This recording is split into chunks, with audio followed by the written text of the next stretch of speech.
Bueno, muchas gracias. En primer lugar, quiero compartirles un sentimiento de emoción que tengo al regresar a Oaxaca. Yo tengo por Oaxaca un afecto, un cariño muy especial, no solamente porque como mexicano y desde Chihuahua conozco la historia de este estado enorme, con un pasado glorioso de historia, y porque varios de sus hijos han sido referentes en el rumbo de México, y ni más ni menos porque Oaxaca, pues es Oaxaca de Juárez, quizá el más grande presidente que ha tenido México en su historia y el continente en América Latina. Y acá tengo muchos amigos, tengo muchos vínculos, tengo muchas amistades, me cruzan lazos casi familiares en Oaxaca. He acompañado, por cierto, también algunas batallas políticas por acá, en el pasado reciente, y me gusta que Oaxaca tenga un presente vigoroso y, por supuesto, pienso y quiero que siempre tenga un futuro con porvenir. Y también esa es una de las razones por las que estoy acá, en este estado. Dicen que las verdaderas razones para que sean verdaderas tienen que pasar por el corazón, y una parte de mi corazón está en Oaxaca. Y con ese respeto y ese afecto saludo a todas y a todos y cada uno de ustedes que están aquí, y gracias por venir a esta conferencia. Quiero agradecerle a la presidenta del Tribunal de Justicia del Estado de Oaxaca, Erika Rodríguez, la magistrada presidenta, la invitación que me hizo, también impulsada por un compañero a quien tengo también un gran afecto, un gran cariño, un gran reconocimiento, un gran senador de Oaxaca, que es Luis Alfonso Silva Romo, que me estuvo insistiendo en que teníamos que venir a platicar con ustedes en un foro que a mí me parece pues no solo pertinente para el tema que vamos a abordar, sino propicio para platicar también de otras cosas. Porque lo que nos convoca es una pregunta que es muy importante en términos de la implementación del nuevo Código Nacional de Procedimientos Civiles y Familiares, derivado de la reforma constitucional del 17, y que nos cuestiona de si estamos listos o no estamos listos. Y bueno, quiero comentarles que yo formo parte de una comisión, que es la Comisión para el Seguimiento, es una comisión de coordinación para el sistema de justicia en términos de la implementación del nuevo sistema unificado en la jurisdicción civil y familiar. Y acabamos de tener una reunión hace poco menos de 2 meses. Es una comisión que obviamente está integrada por el presidente de la Corte, el ministro Hugo Aguilar, pues de estas tierras precisamente, el magistrado Rafael Guerra, que es el presidente de la Asociación de Tribunales de Justicia, es Confederación de Tribunales de Justicia Locales. Está también, por supuesto, la secretaria de Gobernación, la consejera jurídica de la Presidencia de la República y un servidor que, como presidente de la Comisión de Justicia, tengo un asiento en esa comisión. Y acabamos de platicar en el seno de esta comisión pues de los desafíos que tenemos en cuanto a una implementación que está planteada para iniciar el 1 de abril del año que entra. Y bueno, yo quiero compartir algunas reflexiones sobre este primer tema. Pero luego, cuando yo pregunté, oigan, ¿y solo sobre eso quisieran que yo pudiera platicar? No, me dijeron, usted puede hablar lo que usted quiera. Le dije, ¿me dan tema libre? Y me dijeron, sí, usted puede decir lo que quiera ahí, adicional, lo que usted quiera. Le dije, no saben lo que están diciendo, porque yo tomo la palabra cuando me dan tema libre. Y quiero aprovechar este foro para hablar de una preocupación adicional a lo que es la implementación tecnológica, formativa o de capacitación de tiempos o de tecnología del Código Nacional de Procedimientos Civiles y Familiares. Quiero también hablar sobre quiénes deben ser los juzgadores, quiénes deben ser los que operen este nuevo sistema de justicia y en general todo el sistema de justicia. Y quiero un poco tomar la oportunidad para hablar aquí y ahora de lo que yo creo que debe ser una necesaria reforma de la reforma judicial. Y quiero hacerlo con absoluta responsabilidad, con cuidado, pero con absoluta franqueza, sintiéndome como en una doble casa, que es Oaxaca para mí.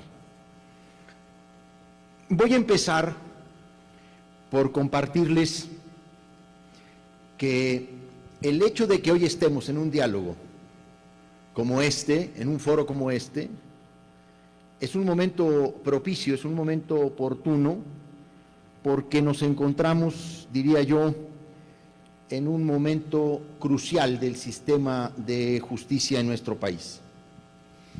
Cuando nosotros hablamos de justicia civil y familiar, hablamos de los conflictos más comunes en la vida de las personas.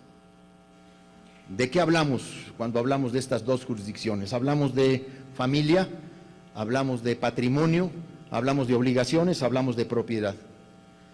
Y durante años esos conflictos se resolvieron bajo reglas distintas en cada entidad federativa, con procedimientos muy largos, algunos muy costosos y en muchos casos, hay que decirlo, ineficaces. Esa fue la razón que llevó a una decisión constitucional en el 2017. A mí me tocó siendo, por cierto, gobernador de Chihuahua. Yo ya no era miembro del Congreso de la Unión. Yo dejé la senaduría, pero ya desde entonces estaba abierto el debate, en el 2016, que fue cuando competí por la gubernatura de Chihuahua. La reforma es del 15 de septiembre del 2017, para ser exactos, es cuando se publicó la reforma constitucional que adicionó la fracción 30ª del 73 constitucional, mediante la cual se dieron las bases para que el Congreso de la Unión pudiera expedir una legislación única en materia procesal civil y familiar. Esa reforma respondió a un diagnóstico ineludible: la existencia de múltiples códigos procesales, federal y por supuesto de las entidades federativas, que generaban reglas distintas, criterios contradictorios y obstáculos serios en el acceso a la justicia. Y a partir de ahí se abrió un proceso legislativo muy amplio que culminó, como ustedes lo saben, con la expedición del Código Nacional de Procedimientos Civiles y Familiares, que se publicó el 7 de junio de 2023. A mí me tocó, ahora que presido la Comisión de Justicia del Senado de la República, terminar el ciclo de homologación, armonización de toda la legislación mexicana que aludía a al antiguo Código Civil o Familiar, para homogeneizar la denominación Código Nacional de Procedimientos Civiles y Familiares, y también hacer algunos ajustes a la legislación secundaria que no había sido vista durante el proceso legislativo que culminó en el 23. Lo más importante que hay que decir para refrescar y recordar la importancia del hecho jurídico es que esta legislación se ha diseñado como una respuesta a importantes problemas estructurales en la impartición de justicia civil y familiar. Repito, pues la fragmentación que existía normativa, la lentitud de los procedimientos y la falta de uniformidad en la resolución de los conflictos. El nuevo modelo integró una dinámica adversarial, oral y apoyado en tecnología, con énfasis en la metodología de audiencias, una participación activa de las partes y una función distinta de la persona juzgadora. Incorporó herramientas digitales, fortalece los mecanismos alternativos de solución de controversias y atiende un punto crítico del sistema, que es donde se encuentra también, yo diría, la leitmotiv más importante de la reforma, que fue la ejecución de las sentencias. Su implementación se planteó como gradual y tiene, según el transitorio constitucional de la publicación de la reforma, que todo esto deberá completarse, este proceso gradual, a más tardar, dice, el 1 de abril de 2027. Pues hoy estamos en ese proceso y Oaxaca se está preparando para ello. Y es precisamente la intención de este foro reflexionar acerca de los retos y los desafíos para lograr una adecuada implementación del Código Nacional de Procedimientos Civiles y Familiares y con ello la consecución de su fin último, que es pues una justicia civil y familiar accesible, igualitaria, oportuna y que realmente resuelva los conflictos cotidianos de las personas. Y ustedes han introducido una pregunta: ¿estamos listos?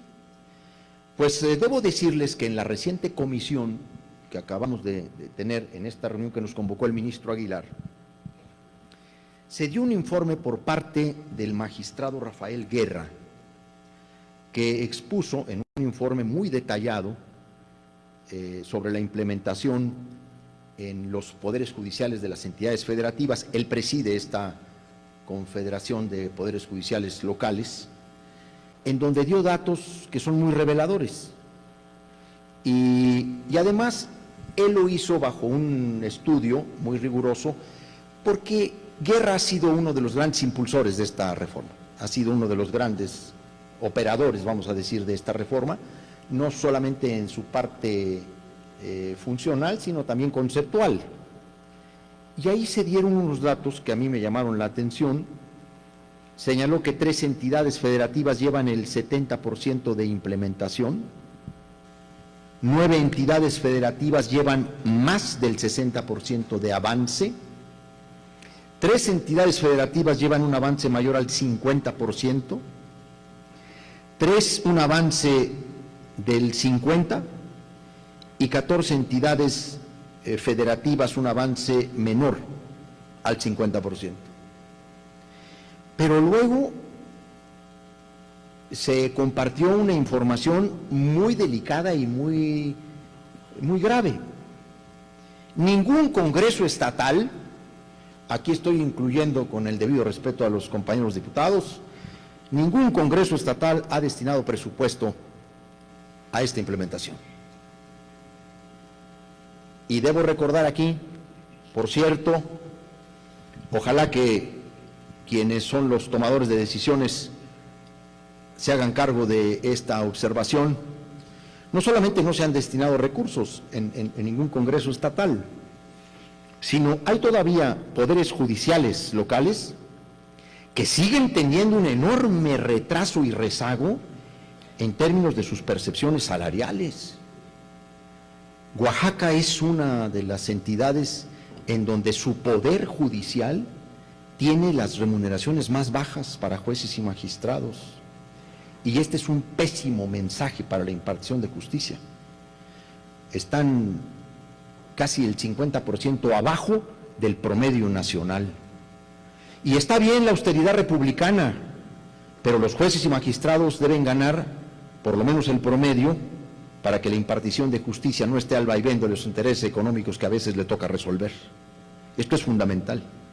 Bueno, si andamos así en temas salariales, imagínense en el presupuesto destinado a la implementación del Código Nacional de Procedimientos Civiles y Familiares. Se carece de infraestructura para implementar la reforma. Existe un déficit de personas juzgadoras y ahorita entraré en materia. El proceso de transición requiere personal capacitado. La reforma judicial renovó a la mitad de los juzgadores que se encontraban capacitados. Se perdió capital humano. La reforma judicial del 25. Todos los que ya estaban listos, repito el dato, la mitad se fue. Se requiere capacitación para las nuevas personas juzgadoras en la elección del 27 o del 28, si se pospone la elección judicial. Como ustedes saben, yo soy uno de los legisladores federales que se ha pronunciado abiertamente porque se posponga la elección del 27, la segunda parte de la elección judicial, para el 28. Y también he señalado la necesidad de hacer ajustes a esa reforma, pero de ello hablaré también un poco más adelante. Se requiere capacitar a operadores y auxiliares judiciales y obviamente que la Comisión para la Coordinación del Sistema de Justicia Civil y Familiar, la COSIFAM, retome los trabajos. Los hemos retomado. Solo 2 entidades federativas han emitido decreto de aplicación del Código: Ciudad de México, con 3 etapas, y Baja California, con 10 etapas. De ahí ha surgido, de esta reunión, una idea que está evaluándose de si se pospone por un nuevo periodo la entrada en vigor de la implementación del Código Nacional de Procedimientos Civiles y Familiares. Incluso ese plazo solo podría ser definido, ya de manera contundente, en función de la decisión política que se tome de si llevar a cabo la elección judicial junto con las elecciones de renovación de la Cámara de Diputados y varias gubernaturas en el país.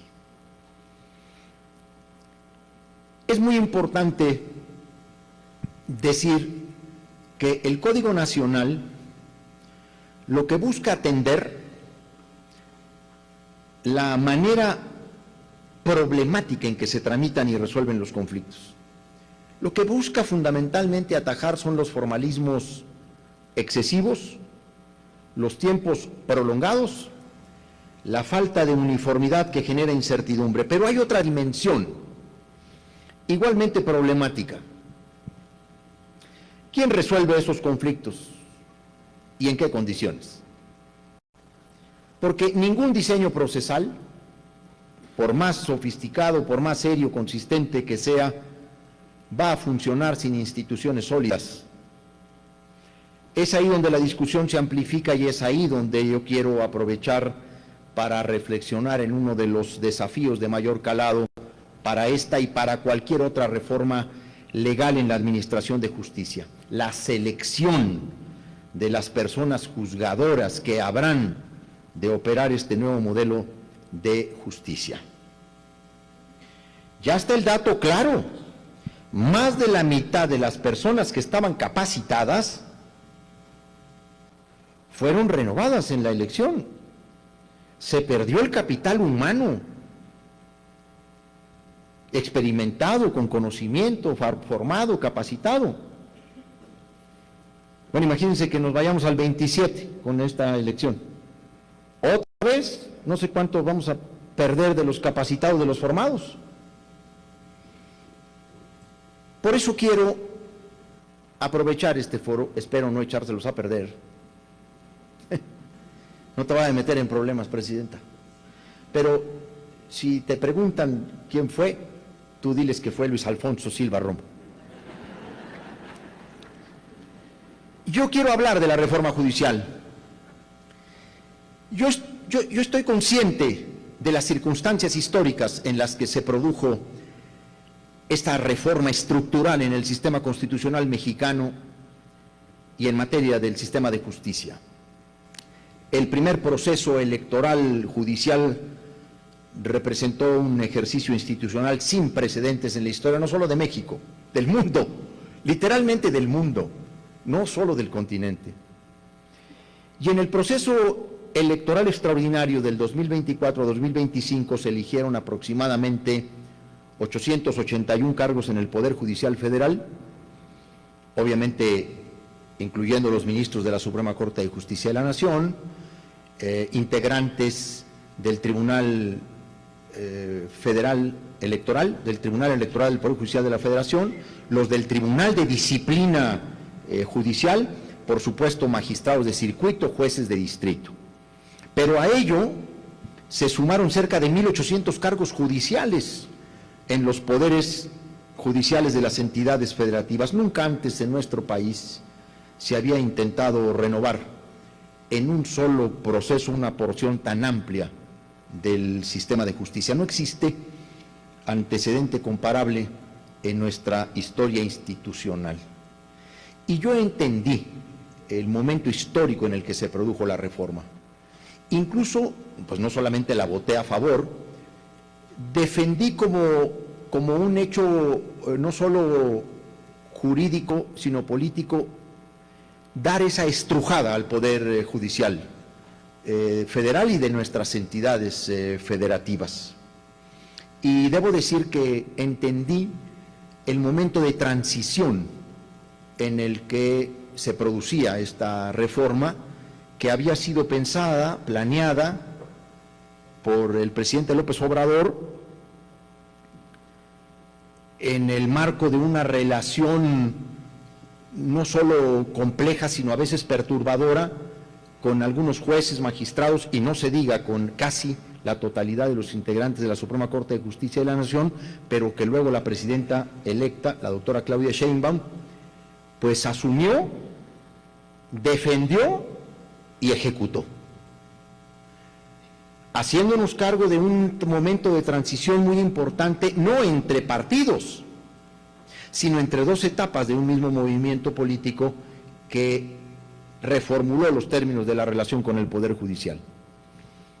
En ese momento esa reforma fue defendida, validada, pero hay que recordar que siempre se dijo que lo que se buscaba es que la reforma acercara la justicia al pueblo, que combatiéramos la corrupción y la impunidad, y que se corrigieran las distorsiones de una justicia para las élites y que hubiera una justicia con justicia, entre otras cosas no politizada.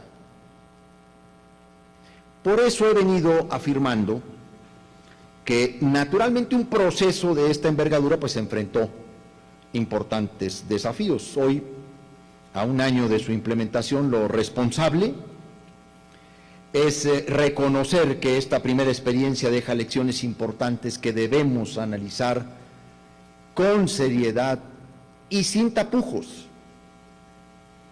Lo he dicho públicamente en distintos espacios, ahora lo hago desde el Teatro Macedonio Alcalá en Oaxaca, que estamos obligados a evaluar lo que ocurrió en esta primera etapa. Y es que desde el diseño mismo del proceso aparecieron dificultades que no podemos ignorar. Y permítanme mencionar algunos de ellos, los cuales incluso los analistas técnicos ya han identificado como importantes aprendizajes y como lo que ahora se llama áreas de oportunidad. Uno de ellos fue la forma en que se evaluaron los perfiles de quienes aspiraban a convertirse en personas juzgadoras. La reforma creó comités de evaluación en cada uno de los poderes del Estado, pero en la práctica cada comité aplicó criterios distintos, metodologías diferentes y estándares desiguales para revisar a los aspirantes, y en no pocas entidades federativas con un importante componente político y no técnico como elemento principal de selección. En la práctica esto significó que las mismas candidaturas fueran llevadas a una evaluación con reglas diferentes, dependiendo del comité que las revisara. Por ejemplo, un aspirante podía ser considerado por un comité como idóneo, pero era descartado por otro. En este sentido, no existieron lineamientos nítidos y heterogéneos en los diferentes comités en aspectos fundamentales. Por mencionar algunos, ¿cómo se evalúa el perfil ético de un juzgador? ¿Cómo ponderar trayectorias profesionales? ¿O cómo asegurar estándares técnicos especializados y suficientes en la selección? Y otro problema evidente fue el tiempo en el que se procesó la reforma judicial, o más bien para organizar todo el proceso. La reforma constitucional y la elección extraordinaria se desarrollaron en plazos muy reducidos. Varias instituciones tuvieron que diseñar reglas, procedimientos y mecanismos de selección de esos perfiles prácticamente sobre la marcha. Nosotros vimos lo que pasó en el Senado, pues nosotros no nos vamos a hacer de la vista gorda en eso. De hecho, el Poder Legislativo fue uno de los que tuvo quizá más fallas en esos mecanismos de selección y en la determinación de esos criterios. En esas condiciones, los vacíos en las reglas y las fallas en la operación pues se volvieron inevitables. Y sin embargo, donde más tensiones aparecieron fue en las entidades federativas. He señalado también de manera pública que en ciertas entidades los gobiernos locales tuvieron una influencia significativa en la designación de las candidaturas, lo que ha generado consecuencias que deben ser revisadas, pues son las entidades federativas las que se encargan de resolver casi el 80% de la litigiosidad judicial en nuestro país. Son los poderes judiciales locales los que más tienen que resolver los asuntos de litigio penal, civil, patrimonial. Y fue en distintos estados que comenzaron a observarse dinámicas nocivas que debemos reconocer con toda franqueza. Por ejemplo, en no pocos casos, estructuras políticas y redes locales de poder intervinieron activamente en los procesos electorales judiciales, movilizando apoyos y orientando el voto hacia determinados perfiles. Múltiples campañas judiciales terminaron reduciendo prácticas o reproduciendo prácticas conocidas como la operación territorial, la movilización de estructuras partidistas y la promoción de candidaturas vinculadas a grupos de poder más que a trayectorias solventes o con capacidad técnica y ética necesaria para realizar la enorme responsabilidad que entraña la función jurisdiccional. Y esto generó un fenómeno por demás preocupante: la captura política de espacios judiciales, particularmente en el ámbito local. Es decir, en lugar de privilegiarse el conocimiento técnico jurídico, el perfil ético, el mérito, la experiencia o la carrera judicial, en muchos casos, no todos, por supuesto, prevalecieron negociaciones políticas, acuerdos de grupo o compromisos previos. Incluso ya se han empezado a documentar casos en todo el país donde llegaron a posiciones judiciales personas totalmente ajenas al perfil, diríamos al perfil idóneo para ejercer la función jurisdiccional, y que se han exhibido en la baja calidad de las resoluciones, incluso con tintes de franca ilegalidad e injusticia. Yo no sé si ustedes recuerdan, hace unos meses se reprodujo en varios medios de comunicación un juez penal que vinculó a proceso a una víctima. En fin, ha sido un buen cúmulo de jueces electos que han quedado exhibidos por cometer pifias en audiencias, tomar decisiones fuera de sus atribuciones o en contra de la ley misma. Una curva de aprendizaje en detrimento de la justicia. En mi estado, Chihuahua, que también tiene su historia, además nosotros recibimos al presidente Juárez. Chihuahua fue sede de la República itinerante más de 2 años, 2 años, 4 meses, 22 días. Estuvo el presidente Juárez con nosotros, incluso allá se emitieron decretos fundamentales. Estuvo mucho más tiempo en la frontera, en Ciudad Juárez, de ahí que, por ejemplo, el lema de Ciudad Juárez, que sea un lema bellísimo, en su heráldica, tenga refugio de la libertad, custodia de la República. Es el escudo de armas de la frontera. En Chihuahua han surgido señalamientos muy graves sobre la captura política del proceso de selección judicial. Diversas organizaciones y actores públicos denunciaron reuniones privadas entre autoridades del Ejecutivo Estatal, funcionarios judiciales y operadores políticos para definir las candidaturas. Y a partir de esos acuerdos llegaron a las boletas perfiles vinculados a redes políticas locales, como dirigentes partidistas que nunca antes tuvieron que ver nada en relación con el derecho. Y cuando esto ocurre, pues la justicia corre el riesgo de convertirse en eso, en un espacio de negociación política, cuando debería ser precisamente lo contrario. Y es que cuando la política decide solamente quién juzga, o cuando solo la política decide quién juzga, la justicia deja de ser justicia. Y a esto se sumó, diría yo, otro problema relevante: la forma en que los ciudadanos tuvieron que ir a votar. En muchos casos, las boletas contenían listas extensas de nombres, desde luego algunos muy pocos conocidos, lo que hizo muy difícil para el electorado, por no decir imposible, identificar con precisión y claridad la trayectoria o el perfil de las personas candidatas. Para muchos ciudadanos el proceso terminó convirtiéndose en una elección prácticamente ciega, y es donde surgieron los famosos acordeones. Pues una lista donde había 12 candidatos, ¿cómo le hacías?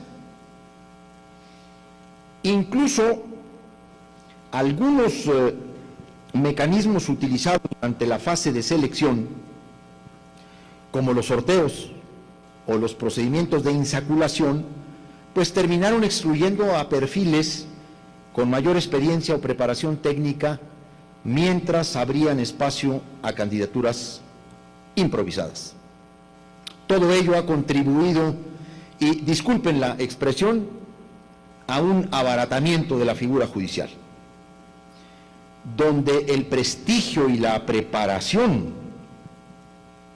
especializada que históricamente se ha exigido para ocupar un tribunal parecieron diluirse frente a dinámicas más propias de la competencia política.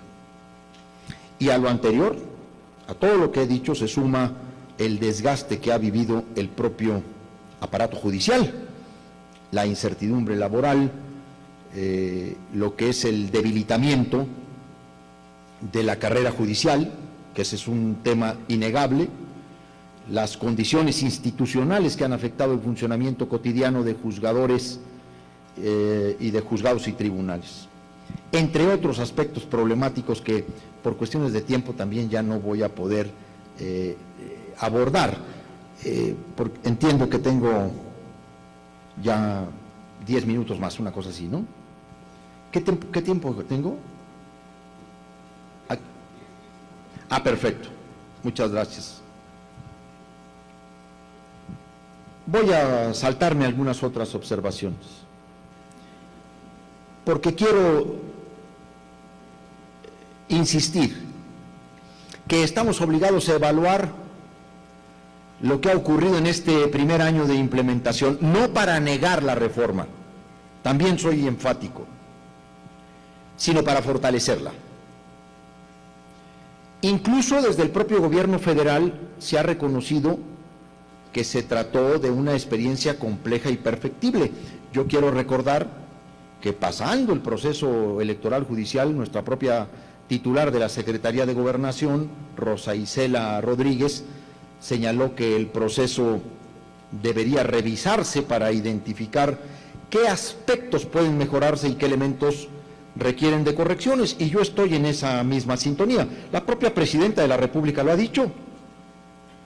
Yo confío en que la expresión presidencial de la doctora Sheinbaum pues sea un referente para un debate serio, ordenado, en el que, con un objetivo de fortalecimiento, veamos qué cosas hay que mejorar, fortalecer o corregir. Y no hay que tenerle miedo a la palabra corregir.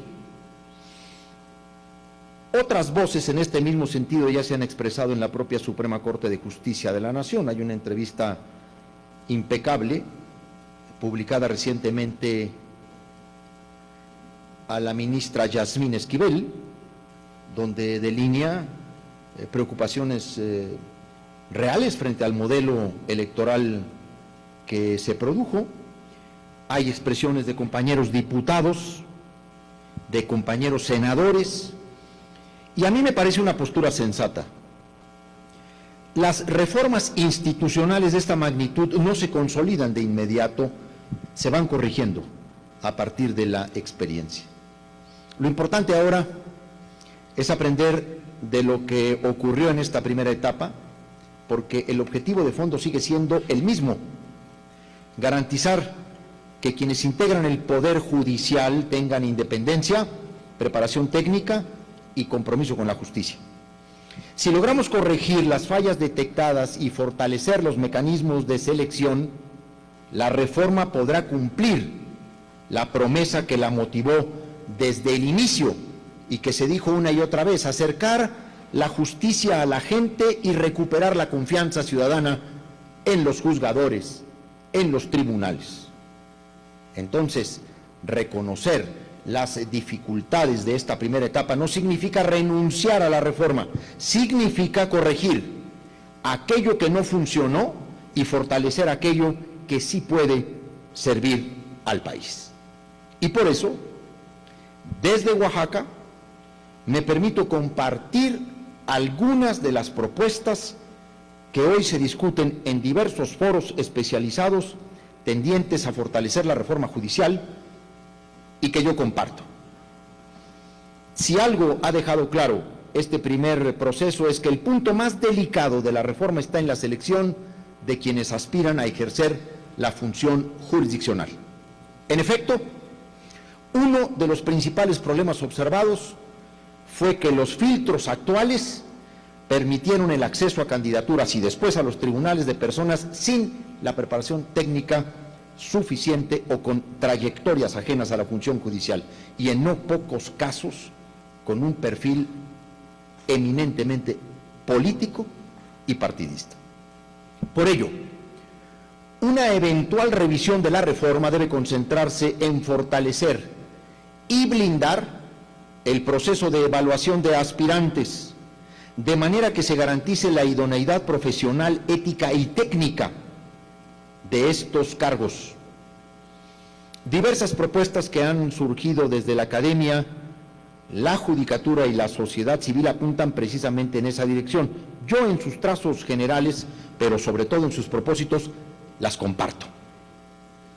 Una de las más relevantes plantea sustituir o bien complementar los actuales requisitos formales que están ya señalados en la Constitución, como los promedios académicos, que entregas el ensayo, que la carta de tus vecinos, que la carta de recomendación, etcétera, por un verdadero sistema de certificación técnica para aspirantes a cargos judiciales a cargo de la Escuela Nacional de Formación Judicial. Este mecanismo permitiría evaluar de manera rigurosa aspectos fundamentales para el ejercicio de la judicatura. Es fundamental un examen y que ese examen tenga un peso específico en la ponderación. ¿Para qué? Pues entre otras cosas, para conocer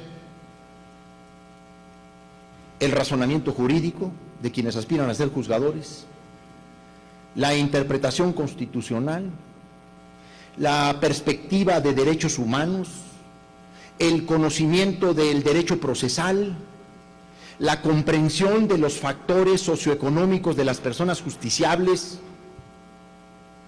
las reglas de funcionamiento de la judicatura, la ética judicial, un examen, un sistema de certificación de esta naturaleza funcionaría como un filtro profesional previo, asegurando que quienes aparezcan en las boletas electorales cuenten con un estándar técnico mínimo suficiente para ejercer la función jurisdiccional. Además, sería razonable establecer restricciones nítidas para impedir la participación de perfiles con militancia o trayectoria política reciente, evitando así que la función judicial se convierta en una extensión de la competencia partidista.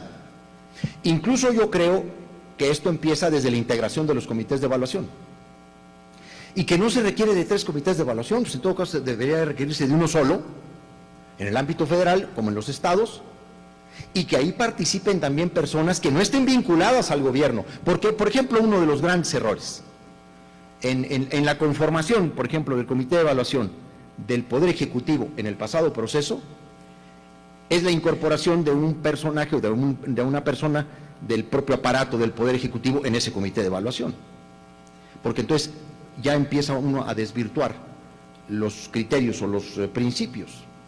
Bueno, se trata pues de asegurar y generar un dique que impida que personas oportunistas, improvisadas o políticos disfrazados de jueces lleguen a los tribunales. Y en este mismo sentido, diversas voces técnicas y políticas han señalado que no es conveniente empatar la elección judicial del 27 con las elecciones generales, bueno, no son generales, pero pues casi, porque vienen 17 gubernaturas, la renovación completa de la Cámara de los Diputados, vienen la renovación de municipios, sindicaturas, regidores, diputados locales, y luego todavía la elección judicial. Entiendo que detrás de las razones o del argumento de la Presidenta de la República para sostener la elección judicial en el 27 tiene que ver con el ahorro presupuestal y los recursos. Sin embargo, yo creo sinceramente que tal ahorro no sería realmente significativo en el 27 si se hiciera en el 28, porque la elección judicial constitucionalmente es apartidista y requeriría de casillas separadas, urnas distintas, funcionarios de casilla diferentes. Aquí no puede haber representantes de partidos, porque entonces exacerbamos o potencializamos el fenómeno de clientelismo político judicial. Entonces terminamos confundiendo, ahora sí, toda la elección judicial con una elección política. Yo creo que se pone en riesgo una de las dos elecciones, o las dos, y lo digo con toda franqueza. No es tanto lo que se ahorraría, se tienen que disponer prácticamente de 2 elecciones paralelas en una misma jornada, porque lo que sí no sería aceptable es que en una misma casilla con representación partidista concurrieran las 2 elecciones. Por ello, yo sostengo que hay que escuchar a los representantes del Instituto Nacional Electoral, como hay que escuchar a las voces que están recomendando separar estos 2 procesos. yo comparto la preocupación que otros compañeros legisladores han ya manifestado sobre empalmar estas dos elecciones, entre ellos Alfonso Ramírez Cuéllar, y tampoco es un secreto, pues nos hemos puesto de acuerdo para ver si entre él y yo podemos juntar algunos más. Espero que aquí ya don Luis Alfonso Silva Romo, a favor, ya tenemos un tercero aquí. Bienvenido, Oaxaca, al callejón de las trompadas.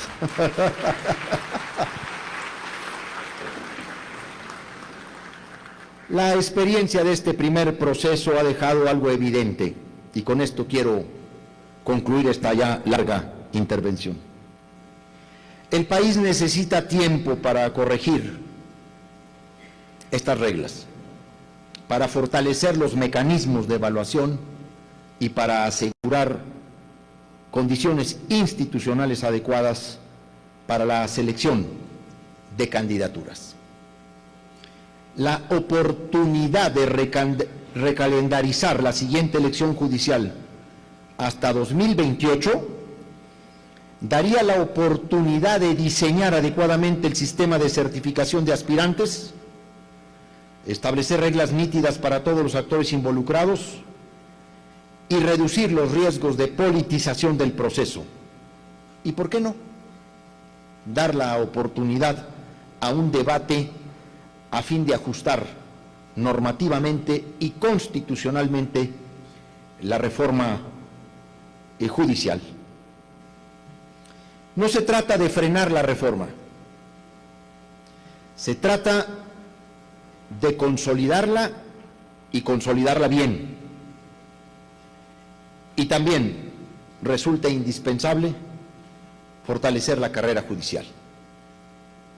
Durante décadas, miles de secretarios, proyectistas y funcionarios judiciales han construido una experiencia institucional invaluable dentro de los tribunales. Esa trayectoria acumulada constituye uno de los activos más importantes del sistema de justicia. Cualquier reforma que aspire a mejorar la calidad de la justicia en México debe reconocer ese capital profesional y generar mecanismos que permitan aprovecharlo en lugar de debilitarlo. Y de la misma forma es necesario garantizar condiciones institucionales adecuadas para el funcionamiento de los tribunales, estabilidad laboral, salarios suficientes, personal capacitado, recursos y reglas claras que permitan a las personas juzgadoras ejercer su función con independencia y eficacia. Yo podría incluso ir más allá, proponer un debate sobre realmente qué cargos debieran ser solo de elección judicial. Yo no tengo ninguna duda, y nunca la tuve desde que lo propuso el presidente López Obrador, que la Corte, también por su naturaleza de tribunal constitucional, pero también de valoración política, podía ser el órgano sujeto de esa elección. Bueno, ustedes escucharán al rato a un gran ministro que lo fue, de la Suprema Corte de Justicia de la Nación, Juan Luis González Alcántara Carrancá, cuando él propuso un proyecto de sentencia donde dejaba la elección judicial para la Suprema Corte de Justicia de la Nación, para el Tribunal de Disciplina Judicial, para el Tribunal Electoral del Poder Judicial de la Federación, pero la eliminaba para jueces y magistrados. Y yo decía por todos lados internamente, tomémosle la palabra a Juan Luis, porque esa es la salida. Es que los juzgadores de primera instancia requieren de un perfil profesional técnico imbatible, de una experiencia probada. Pero bueno, ya sería mucho pedir también ir a corregir el universo de juzgadores sujetos a elección popular.